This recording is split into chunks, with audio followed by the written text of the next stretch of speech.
بسم اللہ الرحمن الرحیم۔ ریاست مدینہ سیریز کی ویڈیوز کے نئے سلسلے کے ساتھ حاضر خدمت ہے آپ کا میزبان عبد القدوس۔ ناظرین، آج ہم یہ ڈسکس کریں گے کہ غزوہ حنین کے مال غنیمت کی تقسیم پر تنازع کی اصل وجہ کیا تھی،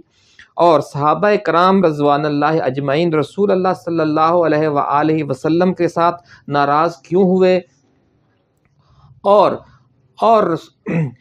رسول اللہ صلی اللہ علیہ وآلہ وسلم نے اپنے جانثاروں کو کیسے منایا، اور وہ کیا جذباتی مناظر تھے کہ جن کی وجہ سے صحابہ کرام کی داڑیاں آنسوؤں سے تر ہو گئیں۔ ناظرین، یہ تو آپ جانتے ہیں کہ غزوہ حنین فتح مکہ کے بعد پیش آیا، اور اس میں بہت بڑے پیمانے پر مال غنیمت ہاتھ لگا۔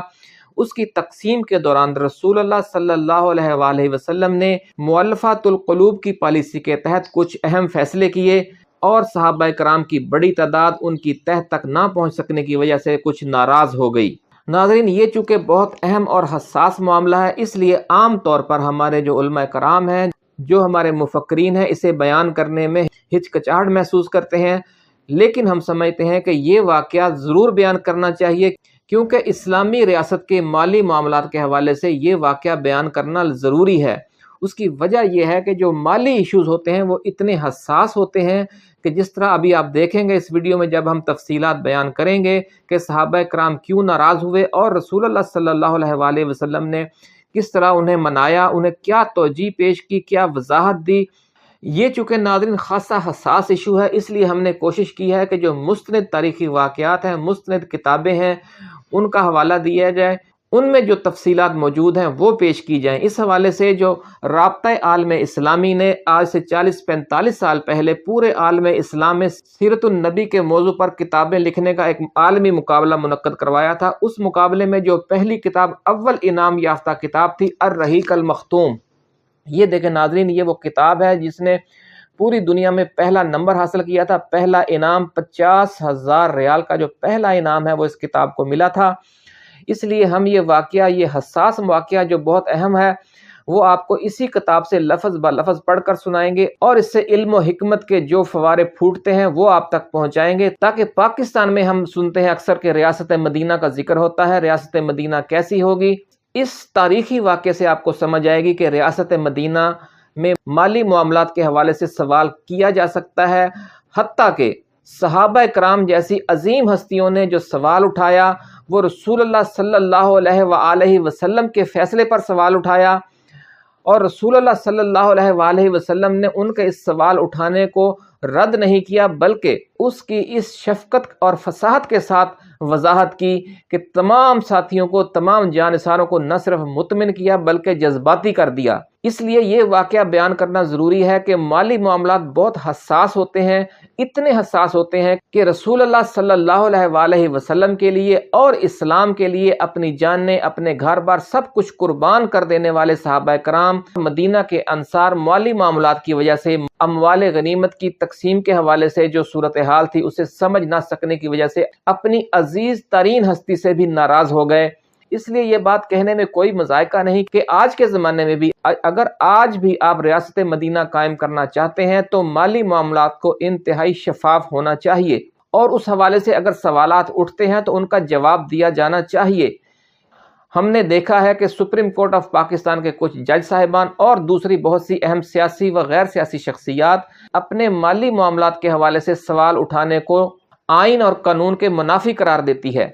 لیکن ہم دیکھتے ہیں کہ رسول اللہ صلی اللہ علیہ وآلہ وسلم نے اپنے مالی فیصلوں کے حوالے سے جو سوال اٹھایا گیا اسے رد نہیں کیا، بلکہ اسے سنا اور اس کی اس انداز میں وضاحت فرمائی کہ سب لوگوں کو مطمئن کیا۔ تو آئیے ناظرین، ہم یہ اہم ترین واقعہ، یہ انتہائی حساس واقعہ بھارت کے عظیم سکالر مولانا صفی الرحمان مبارک پوری کی اس کتاب الرحیق المختوم سے بیان کرتے ہیں، تاکہ کسی کو اعتراض کی گنجائش نہ رہے۔ جی ناظرین، غزوہ حنین کی تفصیلات بیان کرنے کے بعد اب مال غنیمت کا ذکر شروع کیا گیا ہے اس کتاب میں، اور 675 صفحہ پر جیرانہ میں اموال غنیمت کی تقسیم کی جو سرخی ہے اس کے ساتھ اس معاملے کا ذکر شروع ہوتا ہے۔ مولانا صفی الرحمان مبارک پوری لکھتے ہیں کہ رسول اللہ صلی اللہ علیہ وآلہ وسلم طائف سے محاصرہ ختم کر کے واپس آئے تو جیرانہ میں کئی روز مال غنیمت تقسیم کیے بغیر ٹھہرے رہے۔ اس تاخیر کا مقصد یہ تھا کہ حوازن کا وفد تائب ہو کر آپ کی خدمت میں آ جائے اور اس نے جو کچھ کھویا ہے سب لے جائے، لیکن تاخیر کے باوجود جب آپ کے پاس کوئی نہ آیا تو آپ نے مال غنیمت کی تقسیم شروع کر دی تاکہ قبائل کے سردار اور مکہ کے اشراف جو بڑی حرص سے جھانک رہے تھے ان کی زبان خاموش ہو جائے۔ مؤلفات القلوب کی قسمت نے سب سے پہلے یاوری کی اور انہیں بڑے بڑے حصے دیے گئے۔ ابو سفیان بن حرب کو 40 اوقیہ، کچھ کم 6 کلو چاندی، 6 کلو گرام ناظرین چاندی ابو سفیان کو دی گئی اور 100 اونٹ عطا کیے گئے۔ اس نے کہا کہ میرا بیٹا یزید، آپ نے اتنا ہی یزید کو بھی دیا، یعنی 6 کلو چاندی اور 100 اونٹ یزید کو بھی دے دیے گئے جو حضرت امیر معاویہ کے بھائی تھے۔ اس نے کہا اور میرا بیٹا معاویہ، یہ حضرت امیر معاویہ کا ذکر ہے، آپ نے اتنا ہی معاویہ کو بھی دیا، یعنی تنہا ابو سفیان کو اس کے بیٹوں سمیت تقریباً 18 کلو چاندی اور 300 اونٹ حاصل ہو گئے۔ حکیم بن حزام کو 100 اونٹ دیے گئے، یہ بھی قریش مکہ کا ایک سردار تھا جو فتح مکہ کے موقع پر مسلمان ہو گیا تھا۔ اس نے مزید 100 اونٹوں کا سوال کیا تو اسے پھر 100 اونٹ دیے گئے۔ اسی طرح صفوان بن امیہ کو 100 اونٹ، پھر 100 اونٹ اور پھر 100 اونٹ، یعنی 300 اونٹ دیے گئے۔ یعنی یہ تیسرا جو سردار تھا اسے بھی 300 اونٹ مال غنیمت میں سے حصہ دے دیا گیا۔ حارث بن کلدہ کو بھی 100 اونٹ دیے گئے۔ یہ چوتھا سردار ہے قریش کا جو مسلمان ہو چکا ہے فتح مکہ میں، اور اب مال غنیمت میں سے زیادہ حصہ مانگ اسے دیا جا رہا ہے۔ اس کی ساری وضاحت اب آگے آئے گی کہ یہ اتنے بڑے پیمانے پر مال غنیمت میں سے حصہ انہیں کیوں دیا گیا۔ اور کچھ مزید قریشی و غیر قریشی رؤسا کو 100 اونٹ دیے گئے، یعنی جو قریش کے سردار تھے انہیں بھی، اور جو فتح مکہ کے موقع پر جو دیگر قریبی قبائل کے سردار مسلمان ہوئے تھے انہیں بھی 100 اونٹ دیے گئے مال غنیمت میں سے۔ کچھ دوسروں کو 50 اور 40 اونٹ دیے گئے، یہاں تک کہ لوگوں میں مشہور ہو گیا کہ محمد صلی اللہ علیہ وآلہ وسلم اس طرح بے دریغ عطیہ دیتے ہیں کہ انہیں فقر کا اندیشہ ہی نہیں۔ چنانچہ مال کی طلب میں بدو آپ پر ٹوٹ پڑے۔ جو نئے لوگ مسلمان ہوئے تھے اس بڑے پیمانے پر مال غنیمت تقسیم ہوتا دیکھ کر وہ آپ پر ٹوٹ پڑے اور آپ کو ایک درخت کی جانب سمٹنے پر مجبور کر دیا۔ جب بھیڑ مچ گئی نا ناظرین تو پھر رسول اللہ صلی اللہ علیہ وآلہ وسلم اس بھگدڑ سے بچنے کے لیے ایک درخت کی طرف چلے گئے جو آپ کے عقب میں تھا۔ اتفاق سے آپ کی چادر درخت میں پھنس کر رہ گئی۔ آپ نے فرمایا لوگو میری چادر دے دو، اس ذات کی قسم جس کے ہاتھ میں میری جان ہے، اگر میرے پاس تہامہ کے درختوں کی تعداد میں بھی چوپائے ہوں تو انہیں بھی تم پر تقسیم کر دوں گا۔ تہامہ بہت بڑا ایک جنگل ہے ناظرین، بہت بڑی چراگاہ ہے عرب میں، تو وہاں پر تہامہ کے درختوں کو یعنی ایک بہت بڑی تعداد کے حوالے سے بولا جاتا تھا۔ تو آپ نے فرمایا کہ اگر میرے پاس تہامہ کے درختوں کی تعداد میں بھی مویشی ہوں تو وہ بھی میں تم لوگوں میں تقسیم کر دوں گا، پھر تمہیں مجھے نہ بخیل پاؤ گے، نہ بزدل، نہ جھوٹا۔ یہ آپ نے فرمایا صلی اللہ علیہ وآلہ وسلم۔ اس کے بعد آپ صلی اللہ علیہ وآلہ وسلم نے اپنے اونٹ کے بازو میں کھڑے ہو کر اس کی کوہان سے کچھ بال لیے اور چٹکی میں رکھ کر بلند کرتے ہوئے فرمایا لوگو واللہ میرے لیے تمہارے مال فے میں سے کچھ بھی نہیں، حتیٰ کہ اتنے بال بھی نہیں، صرف خمس ہے اور خمس بھی تم پر ہی پلٹا دیا جاتا ہے۔ مؤلفات القلوب کو دینے کے بعد رسول اللہ صلی اللہ علیہ وآلہ وسلم نے حضرت زید بن ثابت رضی اللہ تعالی عنہ کو حکم دیا کہ مال غنیمت اور فوج کو یکجا کر کے لوگوں پر غنیمت کی تقسیم کا حساب لگائیں۔ انہوں نے ایسا کیا تو ایک فوجی کے حصے میں 4 اونٹ اور 40 بکریاں آئیں۔ ناظرین اس سے آپ اندازہ لگا سکتے ہیں کہ کتنے بڑے پیمانے پر مال غنیمت ہاتھ لگا تھا غزوہ حنین میں، کہ اتنے بڑے عطیات دینے کے باوجود جو اتنا بڑا لشکر تھا، ہر فوجی کے حصے میں، ہر مجاہد کے حصے میں 4 اونٹ اور 40 بکریاں آ رہی تھیں، اور جو شاہ سوار تھا اسے 12 اونٹ اور 120 بکریاں ملی۔ یعنی جو شاہ سوار ہوتے تھے ناظرین انہیں 3 گنا حصہ دیا جاتا تھا، ایک مجاہد کا اور 2 حصے اس کی سواری کے۔ یہ تقسیم ایک حکیمانہ سیاست پر مبنی تھی، کیونکہ دنیا میں بہت سے لوگ ایسے ہیں جو اپنی عقل کے راستے سے نہیں بلکہ پیٹ کے راستے سے حق پر لائے جاتے ہیں۔ یعنی جس طرح جانوروں کو ایک مٹھی ہری گھاس دکھلا دیجئے اور وہ اس کی طرف بڑھتے لپکتے اپنے محفوظ ٹھکانے تک جا پہنچتے ہیں، اسی طرح مذکورہ قسم کے انسانوں کے لیے بھی مختلف ڈھنگ کے اسباب کشش کی ضرورت پڑتی ہے تاکہ وہ ایمان سے مانوس ہو کر اس کے لیے پرجوش بن جائیں۔ جی ناظرین، یہ حضرت مولانا صفی الرحمان مبارک پوری کا تبصرہ ہے جو ابھی ہم نے آپ کو بتایا کہ یہ تقسیم ایک حکیمانہ سیاست پر مبنی تھی، جو چونکہ اس بات کو بہت سے لوگوں نے نہیں سمجھا اور آج بھی نہیں سمجھ رہے، اور اس واقعے اور اسی خوف میں اس واقعے کو بیان کرنے سے ہچکچاتے ہیں۔ لیکن حضرت صفی الرحمان مبارک پوری نہ صرف نہیں ہچکچائے، انہوں نے بڑی ڈیٹیل کے ساتھ یہ واقعہ اپنی اس کتاب میں لکھا ہے، اور رابطہ عالم اسلامی نے اسے پہلا انعام دیا۔ اس لیے جو مستند علماء کرام ہیں وہ اس واقعے کو بیان کرنا مناسب سمجھتے ہیں، اس لیے ہم نے اسپیشل ویڈیو آج صرف اس ایک واقعے پر آپ کی خدمت میں یہ پیش کر رہے ہیں۔ اب ایک سب ہیڈنگ لگائی ہے انہوں نے، انصار کا حزن و اضطراب۔ یہ سیاست پہلے پہل سمجھی نہ جا سکی، اس لیے کچھ زبانوں پر حرف اعتراض آ گیا۔ انصار پر خصوصاً اس سیاست کی زد پڑی تھی، کیونکہ وہ سب کے سب حنین کے ان عطایا سے بالکل محروم رکھے گئے تھے، حالانکہ مشکل کے وقت انہی کو پکارا گیا تھا اور وہی اڑ کر آئے تھے، اور رسول اللہ صلی اللہ علیہ وآلہ وسلم کے ساتھ مل کر اس طرح جنگ کی تھی کہ فاش شکست شاندار فتح میں تبدیل ہو گئی تھی۔ لیکن اب وہ دیکھ رہے تھے کہ بھاگنے والوں کے ہاتھ پر ہیں اور وہ خود محروم و تہی دست۔ ناظرین، غزوہ حنین میں ایک موقع ایسا آیا تھا کہ جو کافروں کا لشکر تھا وہ تنگ گھاٹیوں میں چھپ گیا اور اس نے اتنے تیر برسائے کہ مسلمانوں کا لشکر تتر بتر ہو گیا، اور رسول اللہ صلی اللہ علیہ وآلہ وسلم اور آپ کے جو جانساں تھے 14-15 وہ تنہا رہ گئے، اکیلے رہ گئے،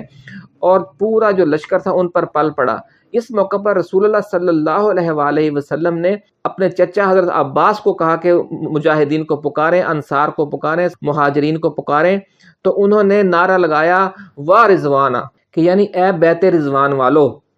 کیونکہ بیت رضوان ایسی تھی کہ جس میں تمام صحابہ کرام نے موت پر بیعت کی تھی کہ وہ مر جائیں گے، وہ شہید ہو جائیں گے، لیکن رسول اللہ صلی اللہ علیہ وآلہ وسلم کا ساتھ نہیں چھوڑیں گے۔ اور یہ بیعت اللہ رب العزت کو اتنی پسند آئی کہ اس پر پھر ایک پوری آیت مبارکہ اتری، اور اللہ رب العزت نے فرمایا کہ جو لوگ درخت کے نیچے یہ بیعت کر رہے تھے اللہ ان سے راضی ہو گیا۔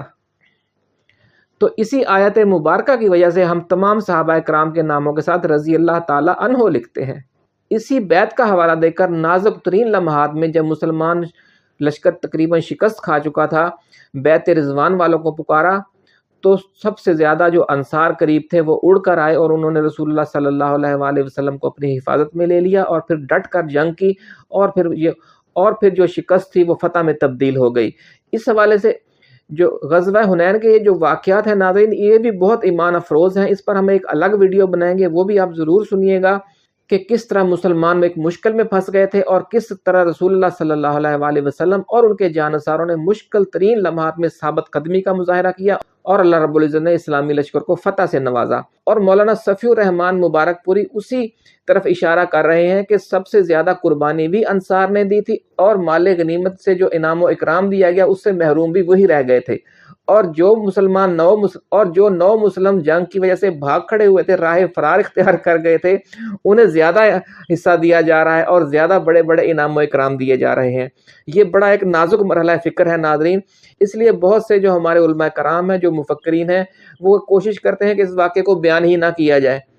کہ خدا نخواستہ شاید اس سے صحابہ کی توہین کا پہلو نکلتا ہے، یا چونکہ رسول اللہ صلی اللہ علیہ وآلہ وسلم کی ذات اقدس پر آپ کے فیصلے پر اعتراض کیا گیا تھا اور اظہار ناراضگی کیا گیا تھا، اس لیے شاید اس سے شان رسالت میں کوئی گستاخی ہوتی ہے، حالانکہ یہ بات نہیں ہے۔ یہ سارے واقعات جو اللہ رب العزت کی طرف سے مقرر تھے، ان کا اصل مقصد یہ تھا کہ ان کے ذریعے ہمیں سبق دیا جائے کہ مالی معاملات انتہائی حساس ہوتے ہیں، اور اگر اس حوالے سے کچھ سوالات اٹھیں تو انہیں کس طرح حل کیا جاتا ہے۔ اصل مقصد، اصل روح اس واقعے کی یہ ہے، اس لیے ہمیں اسے اسی نیت سے، اسی پازیٹیو، اسی مثبت انداز میں لینا چاہیے۔ تو اب آگے چلتے ہیں۔ انصار کا حزن و اضطراب ہم پڑھ رہے تھے کہ ابن اسحاق نے ابو سعید خدری رضی اللہ تعالی عنہ سے روایت کی ہے کہ جب رسول اللہ صلی اللہ علیہ وآلہ وسلم قریش اور قبائل عرب کو وہ عطیے دیے اور انصار کو کچھ نہ دیا تو انصار نے جی ہی جی میں پیچ و تاب کھایا اور ان میں بہت چہمے گوئی ہوئی، یہاں تک کہ ایک کہنے والے نے کہا خدا کی قسم رسول اللہ اپنی قوم سے جا ملے ہیں۔ اس کے بعد حضرت سعد بن عبادہ رضی اللہ تعالیٰ عنہ آپ کے پاس حاضر ہوئے اور عرض کیا یا رسول اللہ، آپ نے اس حاصل شدہ مال فے میں جو کچھ کیا ہے اس پر انصار اپنے جی ہی جی میں آپ پر پیچ و تاب کھا رہے ہیں۔ آپ نے اسے اپنی قوم میں تقسیم فرمایا، قبائل عرب کو بڑے بڑے عطیے دیے لیکن انصار کو کچھ نہ دیا۔ آپ نے فرمایا اے سعد، اس بارے میں تمہارا کیا خیال ہے؟ ناظرین، حضرت سعد انصار کے سردار تھے اور رسول اللہ صلی اللہ علیہ وآلہ وسلم کے بہت وفادار ساتھی تھے۔ تو رسول اللہ صلی اللہ علیہ وآلہ وسلم نے ان سے بڑے پیار بھرے انداز میں پوچھا کہ تمہارا اس کے بارے میں کیا خیال ہے؟ تو اب دیکھیں کہ حضرت سعد نے کس طرح اپنا معافی الضمیر بیان کیا اور بڑے انداز سے اظہار اختلاف کیا کہ ادب و احترام بھی ہاتھ سے نہ جائے اور آپ سے جو محبت ہے اس پر بھی حرف نہ آئے اور وہ اپنے اختلاف کو بھی ظاہر کر دیں۔ آپ صلی اللہ علیہ وآلہ وسلم نے فرمایا اے سعد، اس بارے میں تمہارا کیا خیال ہے؟ تو انہوں نے کہا کہ یا رسول اللہ، میں بھی تو اپنی قوم ہی کا ایک آدمی ہوں۔ دیکھیں ناظرین، کس پیار بھرے انداز میں انہوں نے اظہار اختلاف کیا، اور یہ نہیں کہا کہ وہ بھی پیچ و تاب کھا رہے ہیں اور ناراض ہیں، بلکہ انہوں نے یہ کہہ دیا کہ یا رسول اللہ، میں بھی تو اپنی قوم ہی کا ایک آدمی ہوں۔ آپ نے فرمایا اچھا، تو اپنی قوم کو اس چھولداری میں جمع کرو۔ چھولداری ناظرین ایک بہت بڑے خیمے کو کہتے ہیں، جیسے تمبو کناتیں ہوتی ہیں۔ تو رسول اللہ صلی اللہ علیہ وآلہ وسلم نے جو انصار سے تعلق رکھنے والے مجاہدین تھے انہیں ایک بڑی چھولداری میں جمع کرنے کا حکم دیا۔ سعد رضی اللہ تعالی عنہ نے نکل کر انصار کو اس چھولداری میں جمع کیا۔ کچھ مہاجرین بھی آ گئے تو انہیں داخل ہونے دیا، پھر کچھ دوسرے لوگ بھی آ گئے تو انہیں واپس کر دیا۔ یعنی پھر وہاں بہت زیادہ مجمع ہونے لگ گیا تھا، لیکن چونکہ معاملہ جن مجاہدین کے ساتھ تھا، جن انصار کے ساتھ تھا، انہی کے ساتھ ڈسکس ہونا تھا، تو کچھ لوگوں کو تو آنے دیا گیا جو مہاجرین میں سے بڑے بڑے سردار تھے یا جو قریبی لوگ تھے رسول اللہ صلی اللہ علیہ وآلہ وسلم کے۔ لیکن پھر آپ نے منع فرما دیا کہ بس زیادہ رش نہ کریں، اور یہ جو مجاہدین جنہیں کوئی اعتراض ہے، جو انصار کے لوگ ہیں، بات انہی سے ہونی ہے، تو اس لیے یہی لوگ یہاں پہ موجود رہیں۔ جب سب لوگ جمع ہو گئے تو حضرت سعد نے رسول اللہ صلی اللہ علیہ وآلہ وسلم کی خدمت میں حاضر ہو کر عرض کیا کہ قبیلہ انصار آپ کے لیے جمع ہو گیا ہے۔ رسول اللہ صلی اللہ علیہ وآلہ وسلم ان کے پاس تشریف لائے، اللہ کی حمد و ثنا کی، پھر فرمایا۔ ناظرین، اب ہم اس مرحلہ فکر پر پہنچ گئے ہیں کہ کس طرح رسول اللہ صلی اللہ علیہ وآلہ وسلم نے اعتراض کرنے والوں کو کس حکمت کے ساتھ ان کے اپنی بات سمجھائی، مؤلفۃ القلوب کی جو حکمت تھی وہ کس انداز میں سمجھائی۔ اور آپ کو اور ہمیں بھی چاہیے کہ جب ایسا کوئی اختلافی ایشو پیدا ہو جائے تو اپنا موقف بیان کرنے سے پہلے جو اس کے دونوں اینگل ہوتے ہیں، جو دونوں پہلو ہوتے ہیں، انہیں اچھے انداز میں بیان کیا جائے۔ تو آئیے دیکھتے ہیں رسول پاک صلی اللہ علیہ وآلہ وسلم نے کیا فرمایا۔ آپ صلی اللہ علیہ وآلہ وسلم نے اللہ کی حمد و ثنا کی اور پھر فرمایا انصار کے لوگوں، تمہاری یہ کیا چہمے گوئی ہے جو میرے علم میں آئی ہے، اور یہ کیا ناراضگی ہے جو جی ہی جی میں تم نے مجھ پر محسوس کی ہے؟ کیا ایسا نہیں کہ میں تمہارے پاس اس حالت میں آیا کہ تم گمراہ تھے، اللہ نے تمہیں ہدایت دی، اور محتاج تھے، اللہ نے تمہیں غنی بنا دیا، اور باہم دشمن تھے، اللہ نے تمہارے دل جوڑ دیے۔ لوگوں نے کہا کیوں نہیں، اللہ اور اس کے رسول کا بڑا فضل و کرم ہے۔ اس کے بعد آپ نے فرمایا انصار کے لوگوں، مجھے جواب کیوں نہیں دیتے؟ انصار نے عرض کیا یا رسول اللہ، بھلا ہم آپ کو کیا جواب دیں، اللہ اور اس کے رسول کا فضل و کرم ہے۔ آپ نے فرمایا دیکھو خدا کی قسم، اگر تم چاہو تو کہہ سکتے ہو اور سچ ہی کہو گے اور تمہاری بات سچ ہی مانی جائے گی، یعنی جو بات انصار کے دلوں میں تھی لیکن وہ زبان سے نہیں کہہ پا رہے تھے، وہ بات پھر رسول اللہ صلی اللہ علیہ وآلہ وسلم نے خود ارشاد فرما دی تاکہ کوئی ابہام نہ رہے۔ آپ نے فرمایا کہ دیکھو خدا کی قسم، اگر تم چاہو تو کہہ سکتے ہو اور سچ ہی کہو گے اور تمہاری بات سچ ہی مانی جائے گی۔ یعنی آپ نے فرمایا کہ آپ کا موقف بھی درست ہے، یہ بات جو ان کے دلوں میں تھی وہ زبان پر نہیں لا سکتے تھے، ادب کی وجہ سے، جو آپ سے عشق و محبت تھی اس کی وجہ سے، وہ بات وہ آپ کے سامنے بیان کرنے کے قابل نہیں تھے صحابہ اکرام۔ اب آپ نے کیا فرمایا؟ اور سچ ہی کہو گے اور تمہاری بات سچ ہی مانی جائے گی کہ آپ ہمارے پاس اس حالت میں آئے کہ آپ کو جھٹلایا گیا تھا۔ یعنی اب رسول اللہ صلی اللہ علیہ وآلہ وسلم انصار کی طرف سے ایک موقف بیان کر رہے ہیں اور یہ کہہ رہے ہیں کہ یہ موقف بھی درست ہے اور تمہاری اس بات کو دنیا صحیح مانے گی اور صحیح قرار دے گی۔ اور وہ کیا تھی کہ وہ رسول اللہ صلی اللہ علیہ وآلہ وسلم کو اگر وہ یہ جواب دیں، وہ کیا جواب دیں؟ وہ یہ ہے کہ آپ ہمارے پاس اس حالت میں آئے کہ آپ کو جھٹلایا گیا تھا، ہم نے آپ کی تصدیق کی، آپ کو بے یار و مددگار چھوڑ دیا گیا تھا، ہم نے آپ کی مدد کی، آپ کو دھتکار دیا گیا تھا، ہم نے آپ کو ٹھکانہ دیا، آپ محتاج تھے، ہم نے آپ کی غمخواری و غم گساری کی۔ اے انصار کے لوگو، تم اپنے جی میں دنیا کی اس عارضی دولت کے لیے ناراض ہو گئے جس کے ذریعے میں نے لوگوں کا دل جوڑا تھا تاکہ وہ مسلمان ہو جائیں اور تم کو تمہارے اسلام کے حوالے کر دیا تھا۔ اے انصار، کیا تم اس سے راضی نہیں کہ لوگ اونٹ اور بکریاں لے کر جائیں اور تم رسول اللہ صلی اللہ علیہ وآلہ وسلم کو لے کر اپنے ڈیروں میں پلٹو؟ اس ذات کی قسم جس کے ہاتھ میں محمد کی جان ہے، اگر ہجرت نہ ہوتی تو میں بھی انصار ہی کا ایک فرد ہوتا۔ اگر سارے لوگ ایک راہ چلیں اور انصار دوسری راہ چلیں تو میں بھی انصار ہی کی راہ پر چلوں گا۔ اے اللہ رحم فرما انصار پر اور ان کے بیٹوں پر اور ان کے بیٹوں کے بیٹوں پوتوں پر۔ رسول اللہ صلی اللہ علیہ وآلہ وسلم کا یہ خطاب سن کر لوگ اس قدر روئے کہ داڑھیاں تر ہو گئیں اور کہنے لگے، ہم راضی ہیں کہ ہمارے حصے میں اور نصیب میں رسول اللہ صلی اللہ علیہ وآلہ وسلم ہوں۔ اس کے بعد رسول اللہ صلی اللہ علیہ وآلہ وسلم واپس ہو گئے اور لوگ بھی بکھر گئے۔ جی ناظرین، دیکھا آپ نے یہ واقعہ سنا کہ کس طرح حرف شکایت زبان پر آیا، لیکن آپ صلی اللہ علیہ وآلہ وسلم نے کس پیار بھرے انداز میں اور اس کے اندر جو حکمت تھی وہ جب بیان کی تو صحابہ کرام اس حکمت کو سمجھ گئے اور اتنے جذباتی ہوئے کہ ان کی اور رو رو کر ان کی داڑھیاں جو ہیں وہ آنسوؤں سے تر ہو گئیں۔ ناظرین، یہ واقعہ بیان کرنے کا مقصد،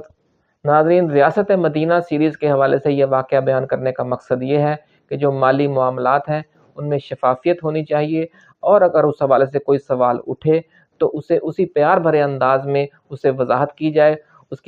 کی جائے تاکہ جو شکوک و شبہات ہیں انہیں دور کیا جا سکے۔ یہ رسول اللہ صلی اللہ علیہ وآلہ وسلم کی سنت ہے، جو ریاست مدینہ کے پہلے سربراہ بھی تھے، جو ہمارے آخری نبی ہیں، جو اللہ کے آخری نبی ہیں۔ ناظرین، سیرت نبوی سے ایسے ہی ایمان افروز واقعات ہم اپنی مزید ویڈیوز میں بھی بیان کریں گے۔ اس وقت تک کے لیے اپنے میزبان عبدالقدوس کو اجازت دیجیے۔ اپنے دوستوں کا، اپنے رشتہ داروں کا اور اپنے گرد و نواح میں رہنے والے اہل وطن کا بہت خیال رکھیے گا۔ اللہ حافظ۔